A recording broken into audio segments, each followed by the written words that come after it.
بسم اللہ الرحمن الرحیم۔ آج 22 مئی 2026 ایک بڑا ہی اہمیت کا حامل دن ہے جب تقریباً کوئی 38.75 کلومیٹرز لمبی شارع بھٹو جو ہے اس کا باضابطہ طور پر افتتاح پاکستان پیپلز پارٹی کے چیئرمین جناب بلاول بھٹو زرداری صاحب کرنے جا رہے ہیں۔ یہ ایک تاریخی سنگ میل اس لیے ہے کہ سڑک سے جو شہر کا ٹریفک کنجیشن کا مسئلہ تھا، جو اپ کنٹری ٹریفک تھی، اس کو حل کرنے میں ہم کامیاب ہو پائیں گے، اور یہ جو پوری ایک رنگ روڈ کے طور پر شہر کے اندر سے ٹریفک جو ہے وہ باہر سے نکل جائے گی۔ اس پروجیکٹ کے اندر شارع بھٹو کے اندر لوگوں کی آمد و رفت کو آسان بنانے کے لیے تقریباً کوئی 6 انٹری ایگزٹ پوائنٹس یا انٹرچینجز ڈیولپ کیے گئے ہیں۔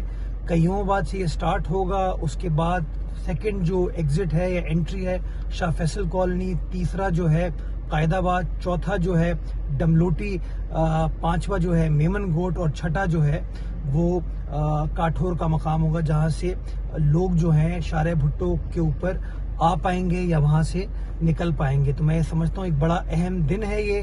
56 ارب روپے کا یہ پروجیکٹ تھا جس کو پاکستان پیپلز پارٹی کی قیادت میں کمپلیٹ کیا گیا ہے۔ میں چیئرمین پیپلز پارٹی کا شکر گزار ہوں، وزیر اعلیٰ سندھ کا شکر گزار ہوں، اور تمام اس ٹیم کا شکر گزار ہوں جنہوں نے اس پروجیکٹ کو یقینی بنانے میں اپنا کردار ادا کیا۔ جیے بھٹو، جیے عوام، جیوے جیوے پاکستان۔